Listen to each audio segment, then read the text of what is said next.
a great many of you have supported the production of The Man of Peace, the graphic novel that tells the story of His Holiness the Dalai Lama of his first 80 years.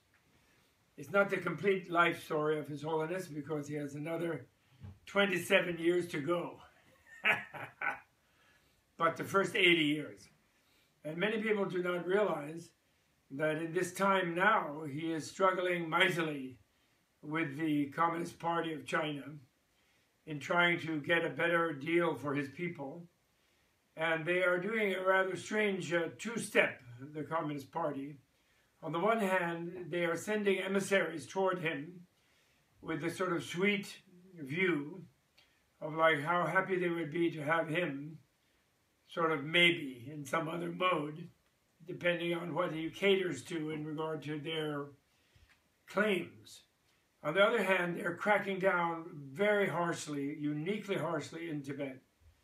And they have enclosed 800,000 nomad families in little slums along roads in parts of Tibet, especially in Sichuan. And they have locked down with People's Armed Police and regular troops and like SWAT team type troops, various parts of Tibet, certainly the capital, major pilgrimage places like Mount Kailash and others. They have troops there, actually, in case Tibetans, and in Kham, where they have summer horse festivals. And the Dalai Lama travels abroad, like they block his visa in South Africa, where Bishop Desmond Tutu tries to invite him. They try to block his visa to America. They try to block his visa anywhere. And they also are funding emissaries that they send into the exile communities in India and America, everywhere, trying to lobby against him. They're backing something called the Shukden movement, the Dorje Shukden movement, to try to create a religious alternative even to His Holiness. So in general, they're pressing and squeezing as hard as they can on the one side, and on the other side, they're kind of holding out a faint hope that maybe, at least personally, the Dalai Lama can have a decent time, which in a way is an attempt to get him to surrender his stance that the Tibetan people are not happy as it is, and they will not be happy under this kind of tyrannical and genocidal treatment. So this is the drama that has been going on with the Dalai Lama since 1959, since he came to the West. Actually, already from 51 to 50 to 59, he's tried to deal with them in Tibet. And they pretended at first they weren't going to try to change Tibet at all, and this and that. And of course, they didn't keep that promise. And also, they didn't define Tibet, even in that promise, as all of Tibet, the whole plateau. And only the Tibet Autonomous Region, which is where only 1/3 of the Tibetans live, only 1/3 of the territory. So he's been trying really for 65 years to get along with this Communist Party. It isn't really the Chinese people, it's the Communist Party that dominates the Chinese people. The Chinese people themselves have many demonstrations, thousands, hundreds of thousands of them a year, which are put down violently because they can't take it. And so this graphic novel, and especially the fact that we're not just telling about the Dalai Lama, the nice little boy who escapes into exile, which people usually think of when they think of the Dalai Lama. We're telling about a battle of one man who has no country, he has no supporters, he has no powerful supporters, he has really no wealth to speak of, considering that he personally is a monk and not allowed to own property, actually. And what he's given, what he earns from his book royalties, is really a trust fund for 150,000 people in exile and 6 million people in Tibet. And nothing, he has no personal property himself. I don't even think he has a wallet.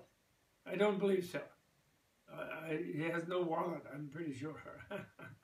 He has a little bag he carries like some lucky pills in, you know. So this is an amazing story. One man like that against 1.3 million person government, or probably 1.4 billion rather person government. with huge trade money, huge sovereign fund, buying things all over the planet, owning treasuries, $1 trillion of U.S. treasuries, for example, and he's still calling them to account. Everyone else has sold out. Oh yeah, we want to visit China. We want this and that from China. We want trade with China. We want whatever it is. We want to sell our resources to China. And he is saying, yes, we love China. Yes, we want them to be happy. No, we don't like the tyrannical, unethical, bad behavior of the Communist Party. Even Dalai Lama likes Marxism. He doesn't like unfettered capitalism either. He likes Marxism. There's so many paradoxes in the story. He likes sharing of wealth. He likes socialism. But they are being a tyranny. The Communist Party are a bunch of capitalist oligarchs now, calling themselves Communist Party and waving Mao's little red book to tyrannize their own 1.1 billion, maybe 200 million are making money with the communist members of the Communist Party, but 1.1 billion are still very poor. And this is an amazing world struggle. And this is the struggle that people do not know. And this is the struggle that people will know in a very readable, viable format. Because it's a graphic novel, like a giant comic book. And it's called a novel because we're giving him plausible deniability in that we're telling the story as we know it, as we research it. He's not his autobiography. If he wrote right now, because he's leaving no stone unturned to try to placate the leadership of China, although he's almost given up the leadership. And certainly he wants the Chinese people not to feel he's their enemy. So therefore, it's sort of embarrassing things like how many people they tortured, how many people they killed, how many monasteries and temples they destroyed. He doesn't really want to list that too strongly nowadays. So this is our own construct. And he can always say, well, maybe they went a little too strong on the Holocaust that has been taking place in Tibet. And so we're giving him that deniability. But we're authentically telling the story. I personally have known him for 51 years, not for 65 years, only 51 years. But I've been studying the story, studying him, studying the history of Tibet during most of that time. And so I think I'm doing a fair job, an honest job of it, neither catering to China, nor catering to those in the Tibetan exile community who want to appease China, thinking that if you appease, if you're nice to a rapist, they'll stop raping you. If you're nice to someone who's colonially exploiting your resources and your country, they'll be nice and they'll leave you alone, which I don't actually think I don't agree with that, and so I'm not catering to them either. Okay?